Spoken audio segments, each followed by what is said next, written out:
Welcome back to the Charlene Giselle Show.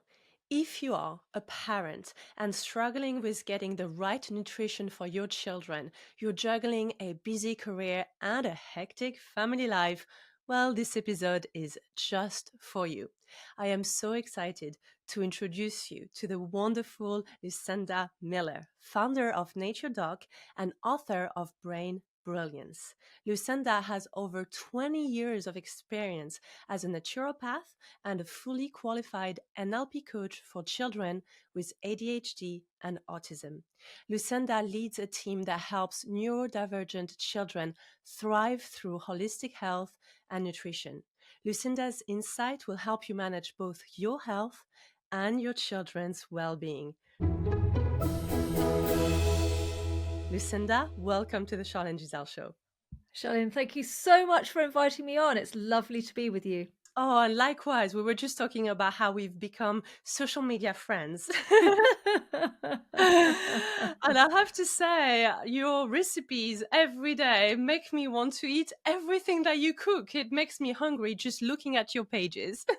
Oh, well, we do our best. I love creating recipes, and the most important thing is that they taste fantastic and they're easy to create.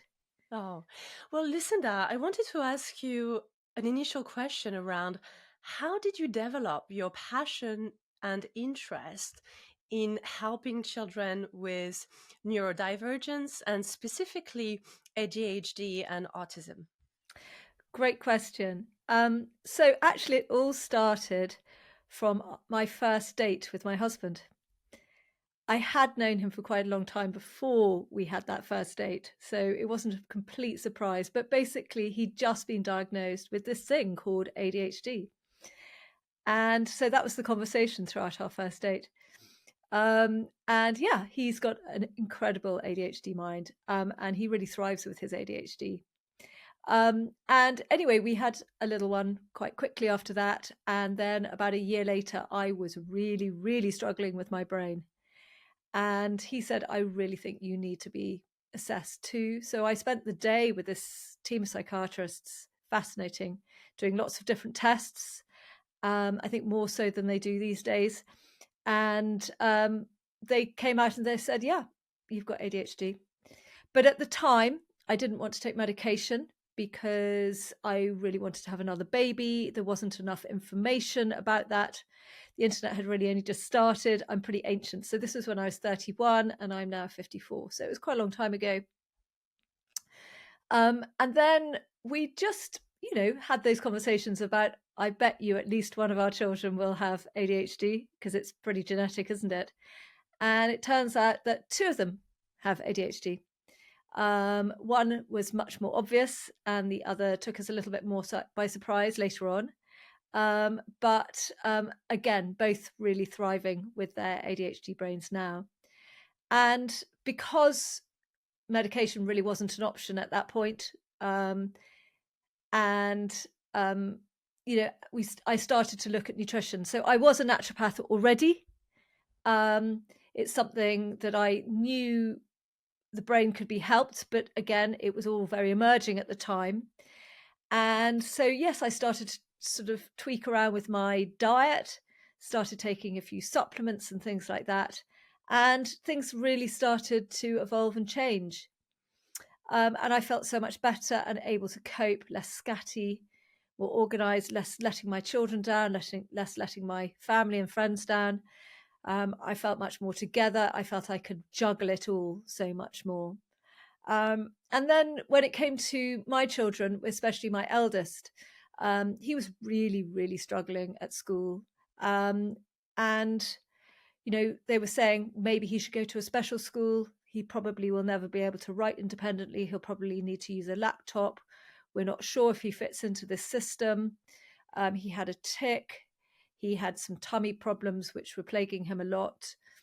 And, he just was out of sync. He found it very hard to make friends. I didn't suspect autism exactly, but it was just he found it very difficult to fit in. Anyway, I thought I've got to do more for him. And that is where I ran some tests because mummy's guess is always hard. You're always kind of reading stuff and trying things, but you're never very focused. So this helped me to focus, find out exactly what he did need. And most of it did lay in the gut. And I'm sure we'll talk a little bit more later about the gut-brain connection. But essentially, his gut microbiome was very out of whack. And so we started on some prebiotics and probiotics and antimicrobials, which helped to get rid of the bad bugs. And I kid you not, within 2 days, he woke up and he said, "Mummy, my brain's not playing hide and seek anymore. I can concentrate." And I said, "What do you mean?" He said, "It's like my brain's got all these boys to find in a hide and seek game. And once I found them all, my brain will be normal." And it took a few months to get right, but he really, really, really he just started to flourish, and he started to make friends. His tics went away, his tummy cleared up. Everything seemed to be so much better. And he's now 23 years old.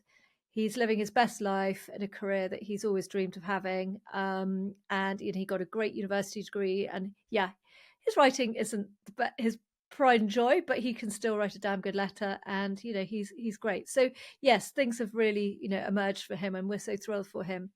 And this really just, I think, the nutrition helping me, helping my husband, helping my children really made me want to do more. And so I just learned as much as I could about pediatric nutrition, about the gut and the brain, about how to nourish the mind. And even though I was practicing as a naturopath, it just sort of exploded from there, really. Thank you for sharing that personal story. And before we go deeper into the theme of pediatric nutrition, I was wondering if we could perhaps take a step back and put ourselves in the shoes of parents that are not certain yet whether their children are on the spectrum or do indeed have ADHD, but have a suspicion. Are there signs and symptoms that one would look out for that could be great indicators that perhaps a formal diagnosis will be useful? So I think the most important thing is that, a psychiatrist really does need to make that diagnosis. It's on the surface a very simple diagnosis that you fill in a form, tick tick tick, and but actually what they're exploring more is if there's anything deeper else going on, or whether it's just one thing or many things going on. And in my experience, it is usually more than one thing. So for instance, it's very rare for a child with dyslexia to not have ADHD, but quite a lot of people with just ADHD don't necessarily have the dyslexia as well. But Mm. often these things come alongside each other. So that's where an educational psychologist would look at, for instance, the dyslexia and the dyspraxia and all that sort of thing. So it's really the professionals to make that judgment. But I think the most important thing is this interrupting their life or not, or your lives, so that you're making great compromises for them or to your life to be able to, obviously as parents, we do everything for our kids. And of course, they've all got quirks and so forth, but it's where your whole life surrounds not having to walk around them as if on eggshells because their mood is so explosive, or the school refusal, or you can tell they're bright, but they're just not achieving at school. Mm. Their mental health is really affected. I think it's really important, to have these things checked out. But you know what? A lot of kids don't have particularly good focus anymore. There's been a huge uptick of kids with speech delay. Mm. Kids, 1 in 4 kids started reception this term, still in a nappy. Mm. So, kids are generally on that sort of delayed form. So, and the other thing is, what are you going to achieve out of that diagnosis? Now, if that means you understand their brain better, that's fantastic. Because sometimes I think parents beat each other up, beat themselves up. I mean, I'm talking about mentally and emotionally rather than physically. But, that can happen.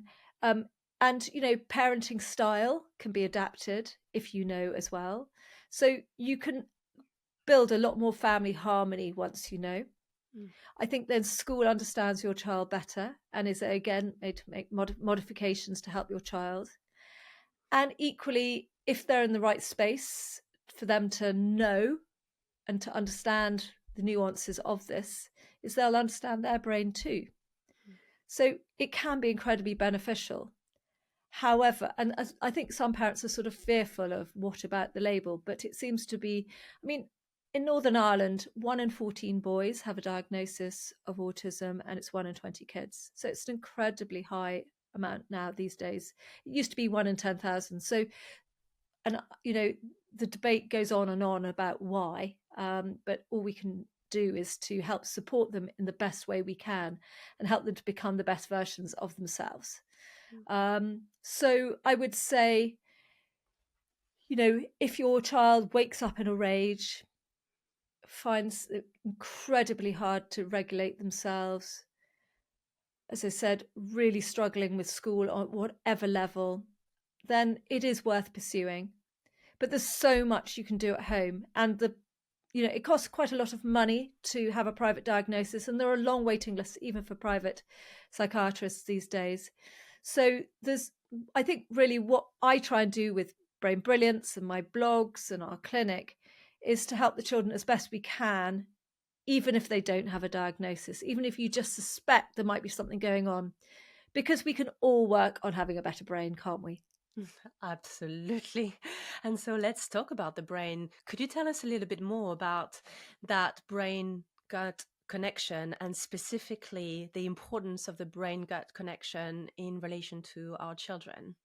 Yeah, so that's a great question. So inside our bellies, inside the large intestine of our gut, which is where you make your poo, it's not just all icky down there. It's actually a massively important microbiome going on. It's this ecosystem. Think of it like a sort of soup of bacteria and viruses and yeasts and all sorts of things that all should work in harmony.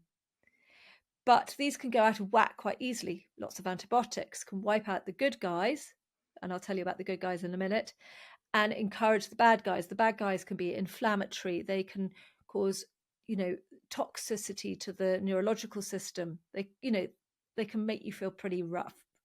But you want lots of good guys to really help to nourish that gut microbiome and to make it healthy. So imagine it almost like a meadow, and you want the lot to be lots of lovely flora and fauna and really healthy and lots of lovely different flowers and it being very diverse, rather than a sort of muddy field that has been, sort of over farmed.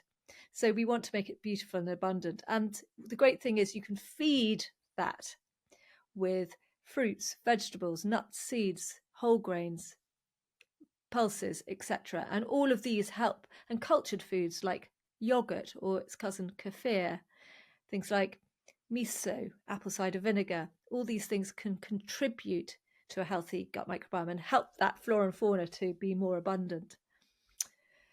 But what does this, how's this linked to the brain? So the gut has been called your second brain, and that is because there is a bidirectional superhighway called the vagus nerve, which connects your brain and your gut. And so imagine these signals are going up and down, up and down, up and down all day, sending signals from your gut to your brain and your brain to your belly. Okay. Apparently 90% of those signals come from your belly to your brain and only 10% from your brain to your gut. So what's going on in the gut is super duper important. And this is what's interesting, is those gut microbes, the good guys, help to make things called neurotransmitters. And neurotransmitters are brain chemicals. So the most famous one is serotonin. So if you don't have the right gut microbes in your gut, then you're going to be flagging with making serotonin, and serotonin keeps you happy, helps you sleep, and helps you poop. Okay, so this can affect children just as much as adults. But you've got lots of other microbes doing other things. So lactobacillus, which is the key bacteria that most people have heard of, and it's in yogurt, it's in kefir, it's in all the cultured foods, it's in most probiotic supplements that you buy. Lactobacillus helps to make two really important neurotransmitters. And one is called acetylcholine. And acetylcholine helps with learning, memory, self-regulation, and emotional regulation. So it's incredibly important if your child has working memory problems or processing issues, or just finds it really difficult to regulate their mood. So you can get acetylcholine from other sources. So foods that contain choline are things like eggs and sunflower seeds and peanut butter and green veggies and things like that, meats, but still, you want to try and culture it from within as well. Okay. Now, lactobacillus also makes an incredible neurotransmitter, which is super important for our kiddies, and it's called GABA. And GABA, GABA, is our cool, calm, relaxed neurotransmitter. So it helps us feel all chilled out. It helps us sleep well. It prevents anxiety coming out of control. It's amazing stuff, okay? But it can struggle, and many people genetically do not have a particularly easy ride with making GABA or stabilizing GABA. So we want to try and get in as much as possible. So lactobacillus makes that. And then its cousin, this thing called bifidobacterium, which again is a lot of people have heard of. It's in most of those live bacteria probiotic strains that you buy in health food shops or online, and also again in yogurts and so forth. And that again helps to make GABA. So GABA is, as I said, that sort of Zen-like feeling. So, that calm feeling having had, a lovely massage or a yoga session. But we want more GABA in our children's lives, especially if they're anxious, they can't get to sleep, they're very sort of discombobulated very easily. These things, it can be really helpful. And so nourishing that gut microbiome is super duper important. Now, you can make GABA in other ways too, as I said, like the choline you can get from food. So GABA-rich foods are things like, again, yogurt and kefir, oats, but also things like green tea. Now, lots of kids won't necessarily drink green tea, and it has got caffeine in it, but you can extract the thing called theanine out of the green tea and turn it into a supplement. And that theanine is incredibly calming. So, and you can give it, it's, when someone's had a real shock and someone says, have a cup of tea, love, and you feel so much calmer and less jittery afterwards, that's a theanine. So you can take it quite sort of ad hoc. So, for instance, lots of kids have a real problem straight after school. Indeed. They've tried so hard to be well behaved, and so forth during the day at school, and then they just let off steam afterwards, and you can be the one that gets all the difficulties. So the theanine can be really helpful at stabilizing that part of the day, for instance, or if they can't wind down to get to sleep, that's really helpful too. And one of the reasons why GABA has become such a big issue, or that inability, so the anxiety has been a problem, the sleep issues have been a problem, just generally that emotional dysregulation has been a problem, is because in the brain there are these chemicals that work in a sort of seesaw, and GABA is the one, as I said, that's calming. But there's something called glutamate, which is the one that kind of overstimulates the brain and makes it too excited. It can lead to things like OCD. It can lead to things like seizures, even migraine, but also, problems with, regulating as well. And ultra processed foods, which are the foods that we, buy in supermarkets that taste amazing, often are very rich in glutamate, because glutamate is that umami, yummy taste or feeling. So, MSG used to be added to lots of foods. That's the same idea. And it kind of makes everything taste incredible and very addictive, but it can make the seesaw in the brain go a little bit out and make them more anxious. Also very risk taking. So those teenagers that are getting into all sorts of trouble, and you think it's your parenting, and it's not your parenting. It's actually the fact that they've been having too many of the ultra processed foods and not enough GABA. So you can work on the gut, but you can also work on the diet as well. And based on this incredible brain gut axis, are there certain food that we should really eliminate from our kitchen or eliminate from our day-to-day life to protect our children from these mood irregularities or other symptoms that you've described? So you've mentioned ultra processed food. Could you maybe describe that in more depth and give us more indication as to what, as parents, we could, clear out of the kitchen, perhaps? So the most important thing, and I really fundamentally believe that there is no bad food. And I really am very, very passionate that kids are not brought up to see food as negative. And I want children to grow up to really have a wonderful relationship with food and to appreciate food at whatever level it might be. I've always wanted, and they have already, two of my big ones who've left school have both been traveling a lot, and to be able to sit in someone's home in a different country and just say yes please to food that is produced and to enjoy it and not have a hang up about whether it's healthy or not healthy.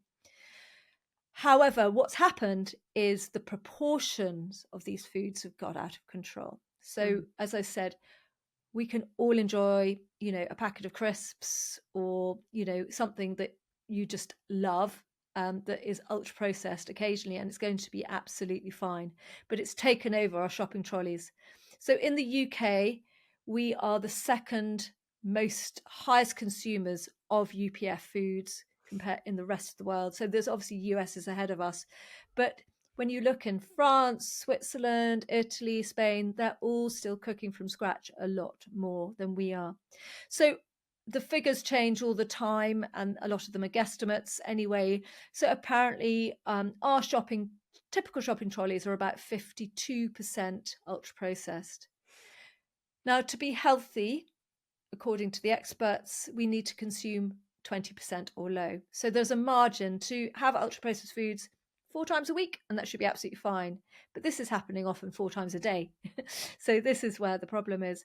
And toddlers, the figures are looking at something like 75% ultra processed foods.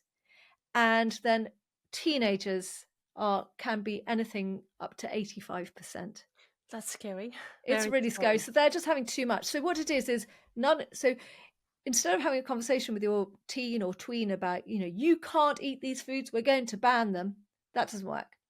You're just going to say, we're going to try and bring in more of this good stuff that's going to nourish your brain, your immune system, your gut, your skin, whatever is that thing that's going to really encourage them to change.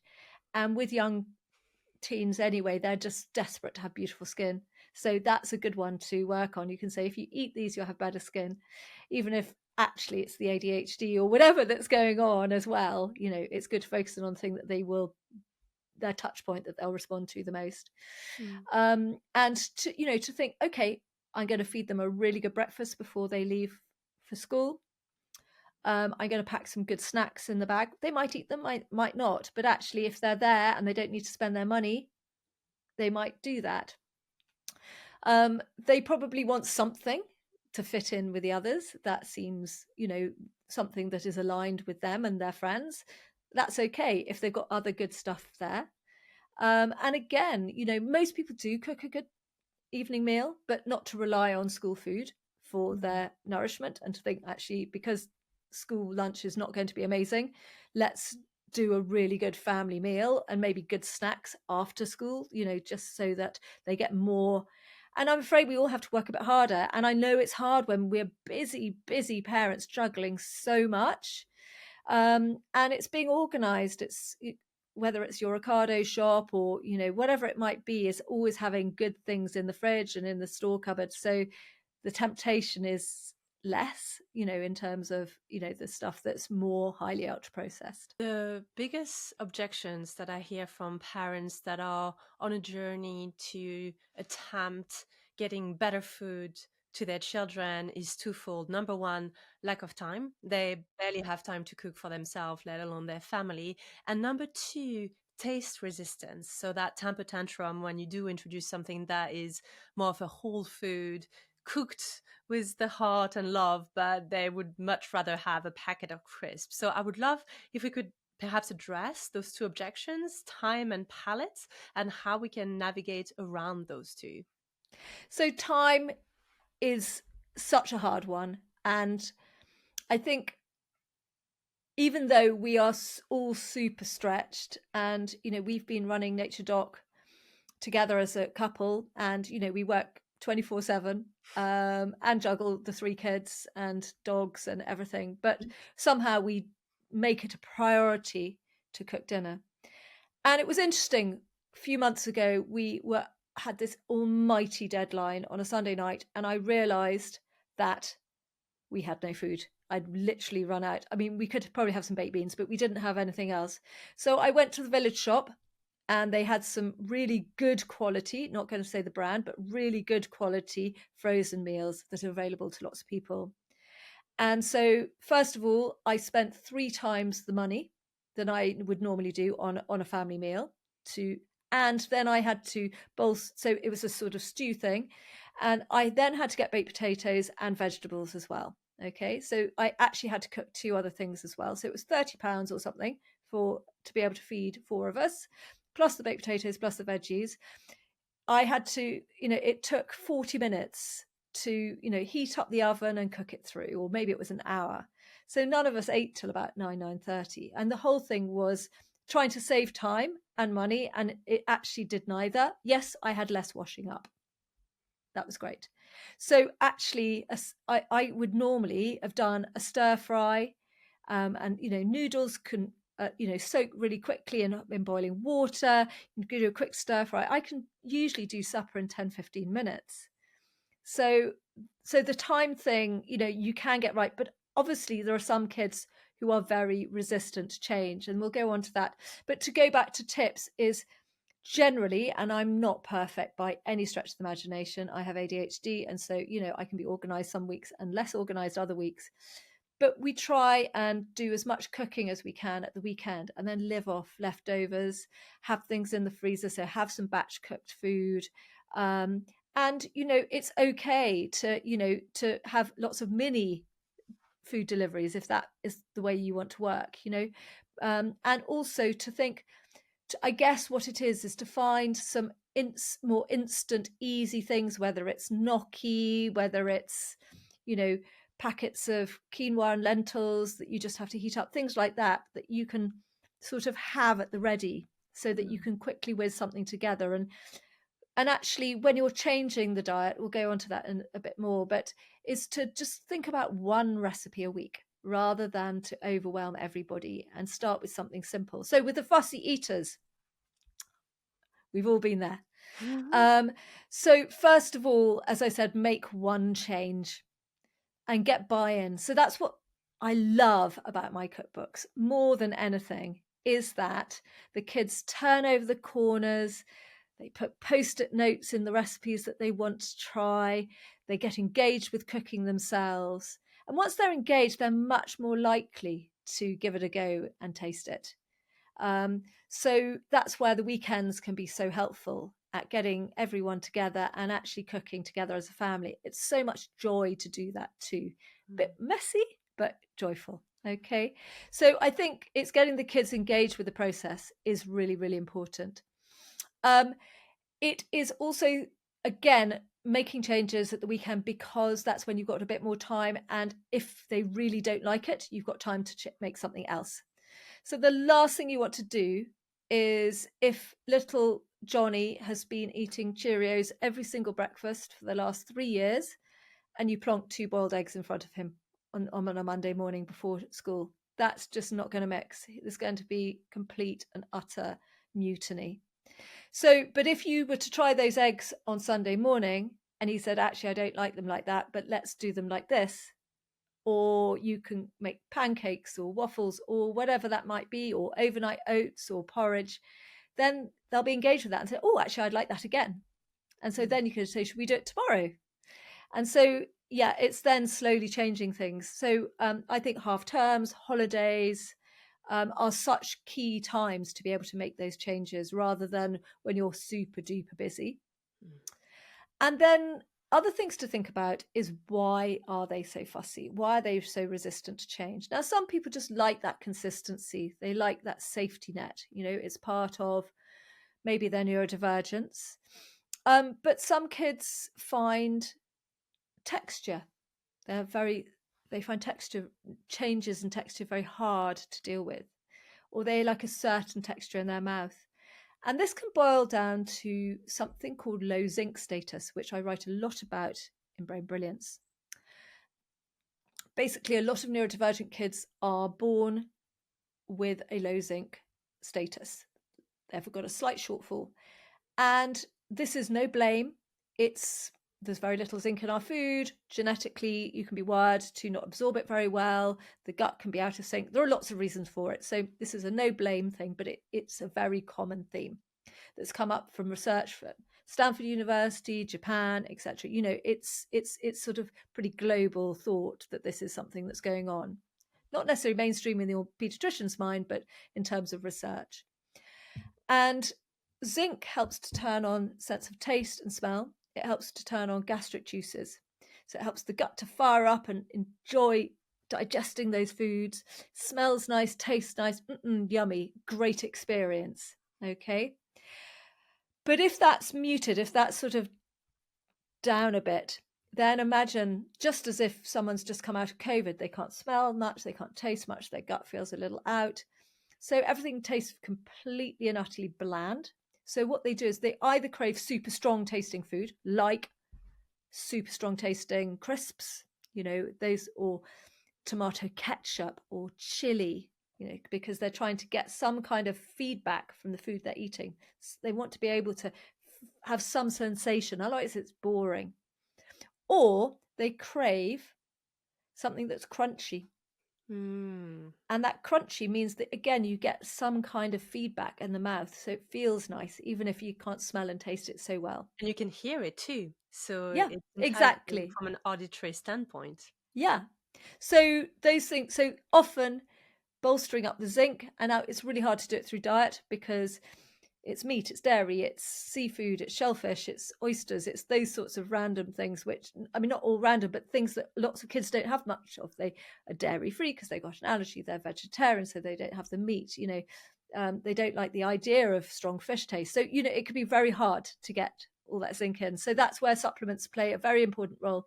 And sometimes it can turn the kids around as short a time as 6 weeks, sometimes 3 months. They start being much more curious about food, and that really helps. So it's something to consider. And equally, we talked about the gut brain thing. And so equally, if you can get either yogurt or kefir in, or some live bacteria in terms of supplementation in, again, that can sort of turn on those neurotransmitters, and the whole nervous system seems to be better regulated. And so they tend to be less sensory and more likely to find the food more acceptable to them. Mm. What are your thoughts on bringing a sense of delight and storytelling to the food to connect the food to its origin or its source? And what I mean by that is, perhaps I'll share a story. My little niece didn't really like anything to do with seafood or seashells or oysters, when we love oysters, of course, being French. And she just really couldn't cope with that and had quite a strong reaction to it. And so what we did as a family is we took her to an oyster village where we would tell story about the sea, and she got to see the oysters and play with the oysters, and that introduced a sense of curiosity. And Mm. that connection to the seascape and the wind and the color and the water and the blue shades actually made her more and more curious, to the point that she asked to try. And we started by just drinking the salty water, so there was a bit of a reaction, and then we built on to squeezing the lemon, so she would see the funny reaction of the oyster, and then we built into attempting the first bite, and it became a bit of a sensorial journey and a sense of curiosity. What are your thoughts around actually bringing our children closer to the source, and perhaps rekindling that connection to nature, and through storytelling experiencing a different dimension to food? I think that's such a wonderful story, and I'm so thrilled. And yes, Absolutely. So again, at weekends, there's often farmers markets. So you, even if you're a city dweller, you can take your children to the farm, but it's only up the road in the market. So then they can touch and smell and see food, and taste food as well. Often there are little bit nibbly bits to try. If you're out in the countryside, there are farm shops and that sort of thing, and pick your own. So again, that's really good. And then I think this is where grandparents play an amazing role. They can tell stories of old, and this is what we used to have, and this is how I remember as a young child hearing about how they used to grow food and so forth. I mean, but different food to what we do now. And my aunt still, she has the most random sort of collection in her orchard of crab apples and damsons and all these things that we don't necessarily eat so much these days. But you're really curious. I remember making rosehip jelly with her. These things are really great at connecting that it's not just about what is in the supermarket in plastic and wrappers, that there are this abundance of amazing foods in nature. And, there are lots of wonderful children's books about food, and whether it's cookbooks, whether it's all about kids being curious about nature, it can all come together. So yes, that's something very much that parents, grandparents, carers, nannies, whoever it might be, can help to encourage that lovely appreciation of food and everything it brings. And are there specific nutritional requirements that we should be aware of when it comes to children with an ADHD or an autism diagnosis? So it's really difficult to sort of filter it down to very specifics, but I will come up with a couple of things which I think can be real game changers and really important, and there's most research done on them. But first of all, to realize that really what it is, it's all about a nutrient dense diet. So choosing foods that you can see have a lot more nutrition in them. So it might be wholemeal bread versus white bread. It might be nut butters rather than margarine on their toast. It could be just the best quality meat you can from the butcher, organic, free range, whatever it might be, versus, some very pale bit of chicken breast that you can see doesn't have so much iron in it. So it's trying to get the most nutrient dense foods that you can afford and that your child will tolerate. And it's okay to have lots of spaghetti bolognese, for instance. If that's the only way they'll eat meat, that's all right. And if you're not meat eaters, there's a great, do lentil bolognese, but try and get as much nutrition in as possible. So yeah, I mean, it's really, really hard. But to draw down to a couple of really important ones. The first, which I've just mentioned, is iron. So iron is the most abundant mineral in the central nervous system. And so many kids are either anemic or very close to being anemic. And I am such a fan of medical doctors. We work a lot alongside a lot of medical doctors. We do lots of cross referrals, etc. But the understanding of iron is not very strong in the typical GP. So there's something called ferritin. Ferritin is a measure of iron stores. And in children, it's usually 12 to 200. In adults, 12 to 400. Okay. And often we say, can we see the blood tests? And they're at 13, 14, 15. So they're only just skimming above the top. They're about to be anemic. And really, for the brain to work really well, it has been proposed that should be, and we have seen very much so in our clinic, when you get to between 70 and 100, then the brain just flies. Basically, they have more energy, more oxygen to the brain. The whole neurological system is better regulated. And I think because we've got this kind of, and I don't like using the word trend, but this sort of propensity to choose white meats over red meats now, lots of carbohydrates, so pasta, pesto, rather than, getting in these sort of iron-rich foods. Many kids are deficient, and they often look very pale. Their skin's very pale. We're recording this in September. And, we haven't had the best summer in terms of sunshine, but there are an awful lot of kids looking completely washed out, and they should be looking a little bit rosy cheeked and, you know, sort of full of colour, and they're not even now at this time of year when they should be. So during the winter, they just go sort of sheet white. And you can pull down their eyelids, and if you have a look in the eyelids, it at the bottom of the eyelid, it should be sort of lovely raspberry pink colour. And if it's sort of super pale, then they may need a top up of iron. So iron's really important. And then the second really highly well researched nutrient is something called omega-3 fatty acids. So these are called essential fatty acids, as in we cannot make them from within. We have to consume them through our diet. And these come from oily fish, so mackerel, salmon, trout, sardines, but also seafood as well. So, and there's been some great research. There's a Dr. Alex Richardson at Oxford University, Professor Michael Crawford at Imperial, and they've both basically put their lives' work into the importance of omega-3. And essentially, it's incredibly important for eye development. So think with dyslexia, things like tracking, and that sort of thing. A lot of and sort of eye contact, for instance. And then you've got omega-3 is also really important for the brain development, but very for mainly the whole of the brain development, because it helps all the brain cells to be more flexible. And so you think flexible thinking and flexibility of connecting to. But equally, it helps to mature this frontal cortex and prefrontal cortex, which is the bit at the front of your brain. And that's the bit that helps with things like executive function, so organization skills. So if your child's incredibly scatty, forgets their book bag all the time, etc., then then it may be that their frontal cortex needs a bit of a support, and omega-3 is one thing that you can do.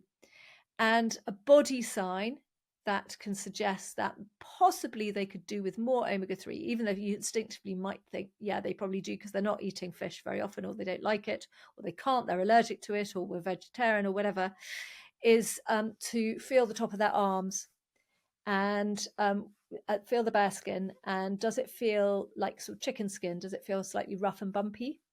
And that can be a sign. It's not always the reason, but it's one of the big reasons. And again, often after 3 months of good levels of omega-3, that goes smoother and their brain starts to wake up. Mm. Do you have any tips for fish dislike? Because it is quite common with children, isn't it? I've just mentioned the story about my niece, but I've come across that very often with some of my clients being parents and telling me that their children are struggling with sardine, for example, or mackerel, and find those very strong fishy taste not particularly attractive. Is there a way to introduce this gently into our children's plate? Yes, so obviously, if it's a baby who's being weaned onto solid foods, then you can take the opportunity then to get them used to those tastes.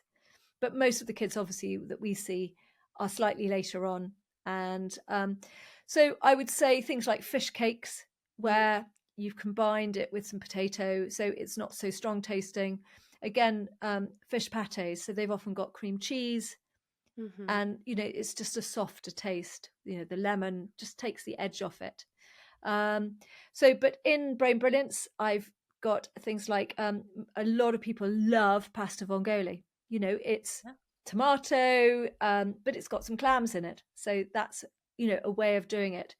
I've got a sort of pesto pasta with a little bit of crab, and again, the white crab isn't very strong tasting. So Mm. again, and that hides so beautifully in the pesto.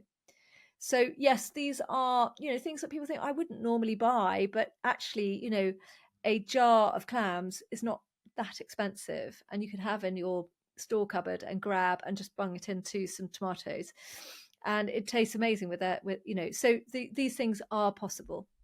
I love that you mentioned sort of hiding or adding food into recipes. And one thing that we do in France, which is quite common to introduce children to offals, is to actually prepare minced meat with some liver in it. So we would put a little bit of liver into the mince preparation, and so it would make for a very, very nutrient dense mince patty that would be super nutritious, and the child would not really detect that there is liver.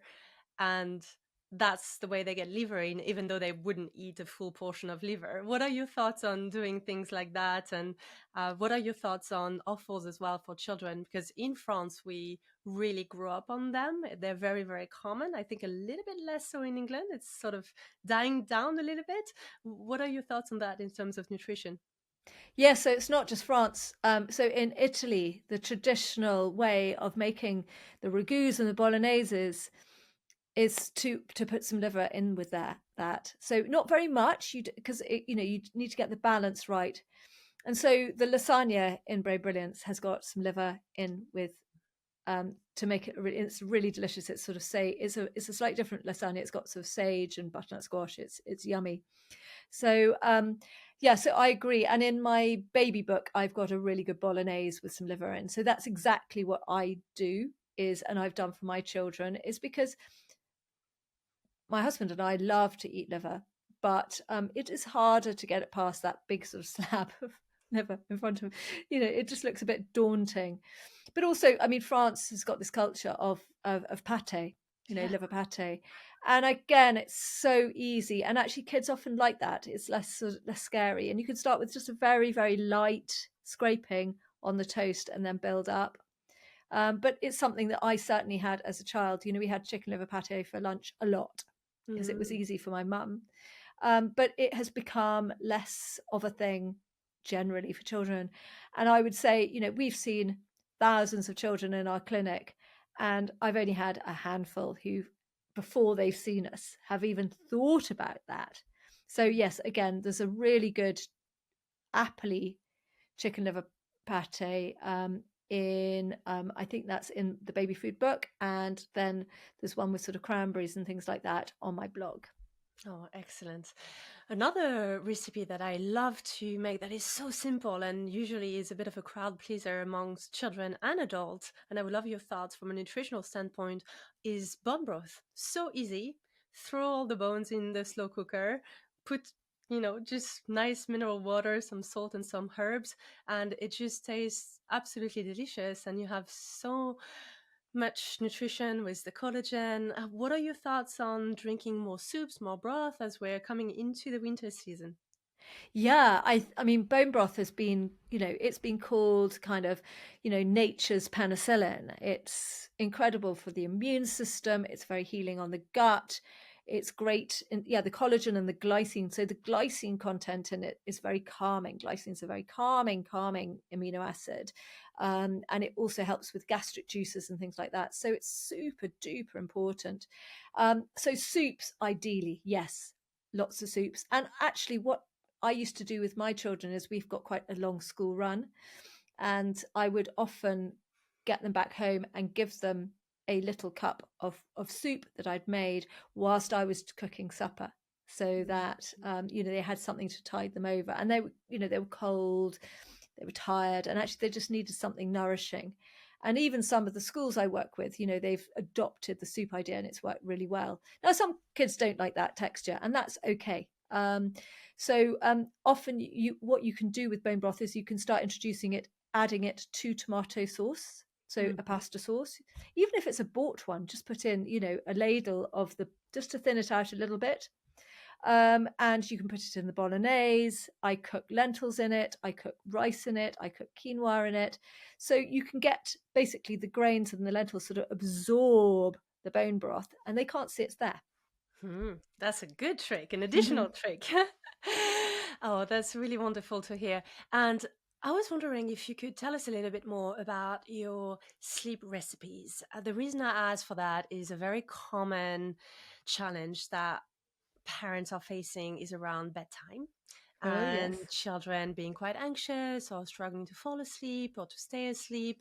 I would love for us to talk about the role of melatonin, GABA, and perhaps some smart recipes or ingredients to consider to help our children sleep longer, better, and for us to also sleep better. Because if they sleep better, we sleep better, right? Yeah, absolutely. So I think, these days, children have an incredibly intense school day. And even if they don't go to school, lots of kids are homeschooled or whatever. But basically, I think they they come back and they sort of get very tired, and then they have that second wind, and then they get so buzzy and they find it incredibly difficult to get to sleep. It's almost like they have adrenaline sort of fueled around their whole body, and that keeps them really wired. And so there are things that you can do to calm them down. So lots of these things work on GABA, and I'll talk a little bit about melatonin in a minute. So as I said, GABA is that super calming neurotransmitter. And one thing that can help to create more GABA and to stabilize it is something called magnesium. And so what I suggest is adding 2 cups of magnesium flakes or Epsom salt bath flakes into the bath, and let them play in the bath for 20 minutes, and their skin will absorb that magnesium and help them to calm down. Then other things to help wind down are things like chamomile, oats, yogurt, so all these GABA-rich foods that I mentioned earlier.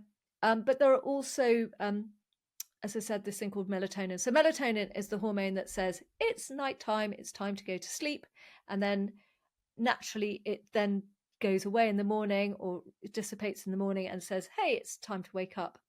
So the things that you can do to help with that is, first of all, to get outside first thing in the morning and get some morning light. So that could be walking to school, it could let them play in the garden whilst you're getting breakfast ready, whatever it might be, to get them outside. And then an hour and a half before bed is to take away all screens, especially the ones very close to the eyes. So it's probably okay to have a TV on, but less so, the tablets and iPads or so forth and tablets. phones in Mhm. front of their eyes. So that's one thing that you can do. And then melatonin, funny enough, the one food that does contain natural melatonin is cherries. So you can have frozen cherries, tinned cherries, fresh cherries. It's okay, whichever cherries you want. And in Brain Brilliance, there is this recipe called the Sleepy Cherry Smoothie. And I'm blown away actually, because I created it with all the things that I thought were going to help kids to wind down and get to sleep. Things like cherries and chamomile tea, etc. Anyway, I've had so many messages from followers and newsletter subscribers, etc., saying, oh my God, my autistic child has never slept through the night. My ADHD child has never slept through the night. I gave them the cherry smoothie and they have slept all night for the first time in years, which I'm so thrilled with because it's actually properly therapeutic. A couple of people said when I've combined it with the Epsom salt bath, it's been even better.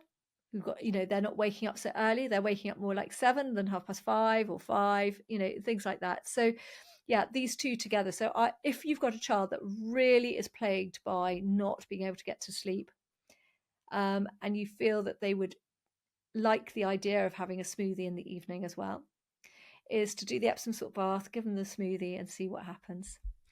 And then once they wake up, can we look at the other end of the spectrum? So we've covered how to help them feel calmer. How can we help them feel more energized if perhaps we're about to go on the school run and they're still a bit sleepy, they're not really as awake as you would want them to be, and they really need to focus, or they have a hard day at school? Is there a power breakfast that we might want to think of? Okie dokes. So obviously, if they've had a better night's sleep, so if you've done the Epsom salts and the smoothie, then they will wake up much more refreshed, which is helpful. But there are kids that will struggle with their sleep, and there are so many factors, why they may not be sleeping as deeply as they can, and that's something. So when people come to our NatureDoc clinic for one-to-one advice, we often work on the sleep first before anything else, because once you get better sleep, then you're less tired in the morning. But there are lots of kids who are struggling for whatever. And we see kids that can't wake up till 10, 11 o'clock in the morning, especially teenagers and young people. And that just throws the whole day out, doesn't it? And they miss part of their school or university. And it's just, it's really tough. So, so work on sleep first. And then be gentle with breakfast, because if they're very, very sleepy, then it means their gastric juices haven't woken up that well. So if you can prepare something that is easy for them to have in the morning, so it's sort of not very stressful for them, and they could possibly have on the school bus or in the car on the way to school, that would be great. Mm. So it could be overnight oats, for instance. You've got the yogurt, you've got the oats, you've got the seeds, etc. They're all there together. You put everything together so they've got it in a pot to have when they're ready in the morning. Again, the smoothie, you can prepare the night before. Sometimes they go a little bit out, so maybe you just put all the ingredients together and then blitz it in the morning. And then again, set it off. So those two things together. Now, if they are up for breakfast, because some do wake up just super hungry, and though we see so many kids who just wake up hangry, it's like their blood sugars are so out of whack and they just wake up in this rage, and you just know you've got to feed them with as much food as possible. So for them, it's that high protein breakfast. It's lots of eggs, lots of Greek yogurt, lots of nut butters, whatever it is, it's protein rich and probably good healthy fats too would be fantastic. And it's okay even to have leftover supper from the night before if that's something that they really like.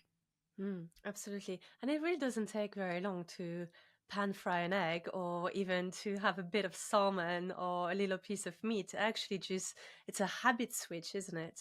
Yeah, absolutely. And we talk about the continental breakfast, which is ham and cheese, and I think that's something which, you can get good quality ham that's nitrate free, for instance. You get lovely, good quality cheese. It can be a proper, lovely, nourishing meal and no cook. Yeah. Very quick indeed. That's good for busy moms and busy dads. Absolutely. I was wondering if I could ask you one last question, not so much on the what we eat, but how we eat. And specifically, what I see come up most often are behaviors around food and parents really struggling with children insisting on watching TV while having supper or at weekend really wanting to watch shows while having lunch or snacks. How do we feel that may impact their behavior around food, their digestion, their mental health as well, their attention span? Could we talk about that a little bit around how we eat and the importance of setting some boundaries around eating at the table and undivided attention?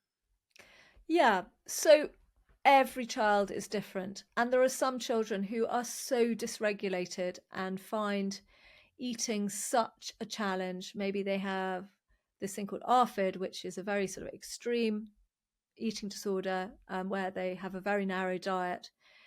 It can be such a win for the parents just to get any food into them that actually it's okay. It really is okay. If they need to be in front of a screen, is that going to regulate them enough to get the nourishment in? I think that's more important than anything else. However, most kids actually don't need that crutch, and it's something they're used to.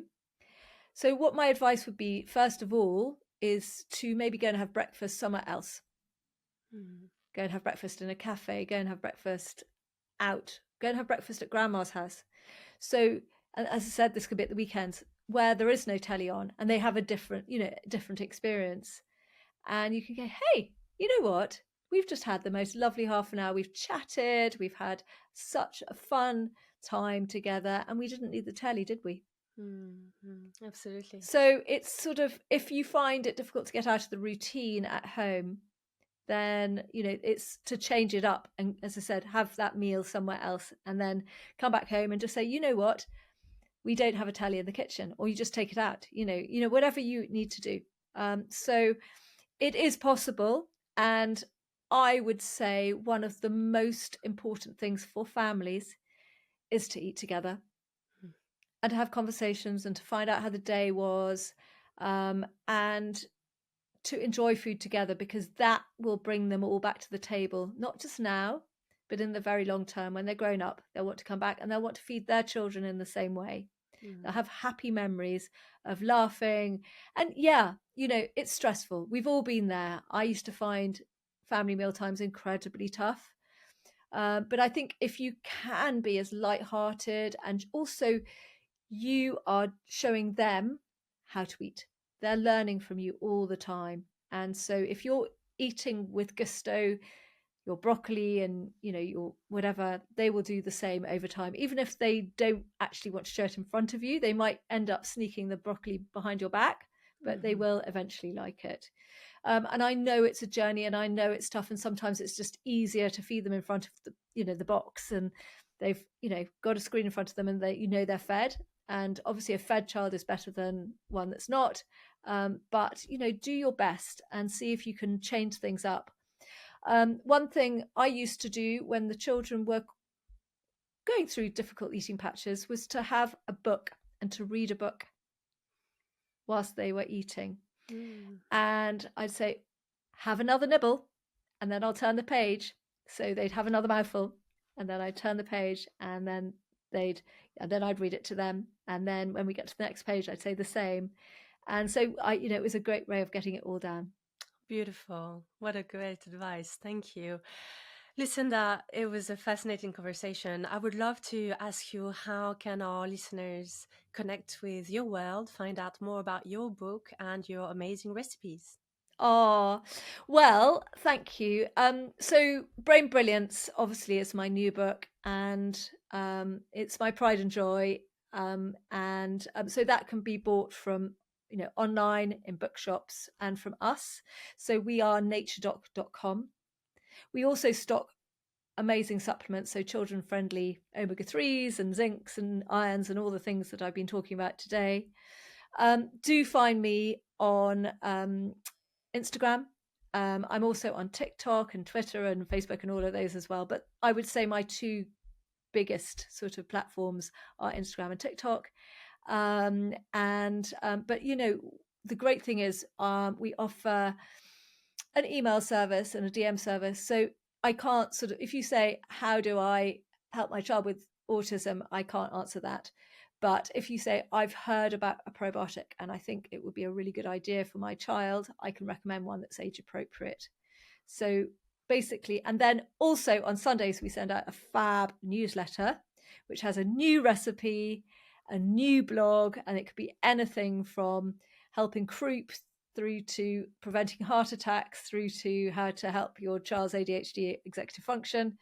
And then, a lovely star ingredient, which could be anything from maple syrup through to chia seeds through to broccoli.